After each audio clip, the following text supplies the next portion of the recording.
Good morning everyone, this is again Professor Vincent Torre Bongolan. Pag-usapan natin ang naging mainit na diskusyon, no? Mainit na pagtatalo sa pagitan po ni Senator Rodante Marcoleta at ang news anchor no ng DWAR Radio Abante na si Marlo Dalisay. Okay?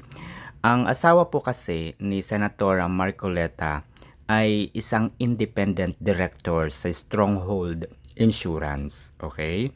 So, ang Stronghold po mga kaibigan ay isang kumpanya na nag-aalok po ng mga insurance. Kasama na po dito yung mga accident insurance, life insurance, ganyan. So, kung meron po kayong sasakyan, yan, nag-aalok po sila ng mga CTPL, yung mga comprehensive insurance, and so on so forth. Sa mga delivery trucks, ayan, so nag-aalok po sila ng tinatawag nating marine insurance, okay?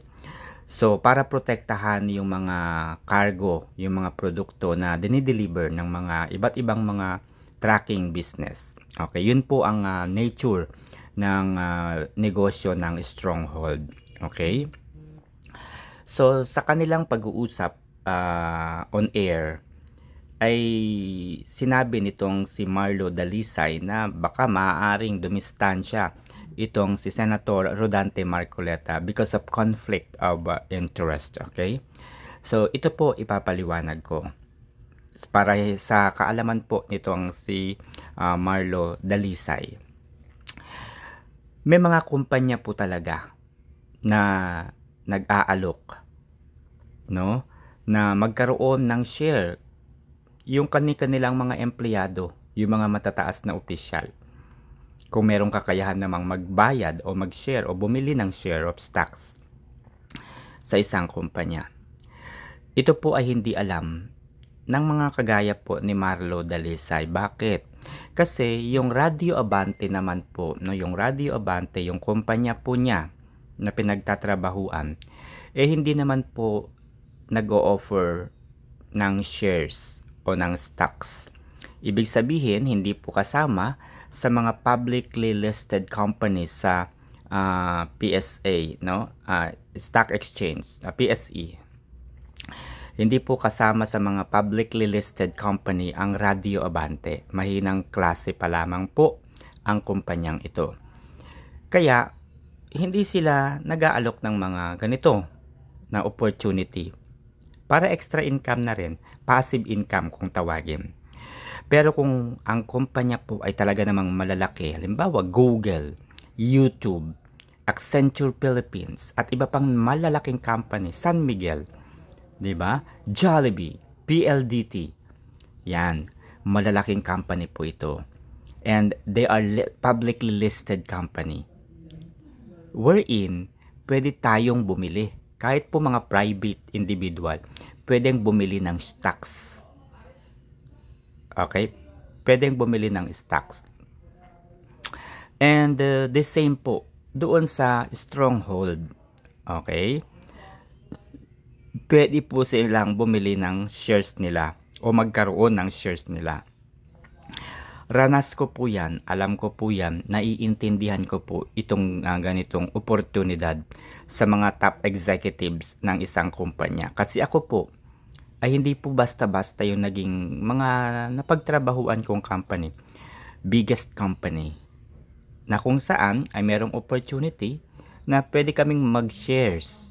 Pwede naming sabihin sa HR na pwede bang bawasan po ninyo yung aking sahod? Ilalagay ko po sa shares para magkaroon ako ng shares. Ganun po yun. Okay? Kaya itong si Marlo Dalisay, pagpasensyahan na po natin, pero sa larangan po ng broadcasting or media, ito pa lamang po yata yung obviously ipinanganak na tanga. So, kulang pa po siya sa kaalaman. And nakakahiya sa Radio Abante. Paano kayo uunlad? Paano kayo kikilalanin? Paano kayo tatangkilikin ng publiko, ng masa? Kung hindi kayo nagbibigay o hindi ninyo kinukuhanan ng napakalaking, criteria or requirements or anumang qualifications yung inyong mga host. Kasi sa pagmumukha pa lang ni Marlo Dalisay, he's not a graduate of journalism. Ewan ko lang, no? Pero sa tingin ko, sa aking basa, hindi po siya nakapag-aral ng tama. O kaya ito nag-aral siguro ng journalism or communications, pero baka yung kanyang thesis hula-hula. Mahirap po naman po yun, yung thesis niya. Baka binayaran niya yung teacher niya, yung professor niya, para makapasa siya sa thesis.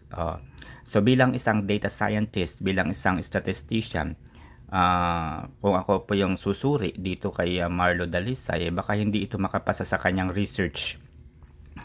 Baka hindi ito makapasa sa akin, baka ibagsak ko ito. So yun lang ba guys, no? Wala talaga po, obviously wala pong kinalaman dito si Senator Rodante Marcoleta, kasi asawa naman niya po yung independent director ng Stronghold, and he's nothing to do with that company. Sa mag-asawa naman, pwede naman magtrabaho kahit saan nila gusto even nga kung halimbawa hindi pa sila mag-asawa, kung doon na nagtatrabaho, something like that, di ba? Even my former boss, retired na sa gobyerno pero nakapasok pa rin sa isang kumpanya, and the status of the employment is consultant. Ganun po yun.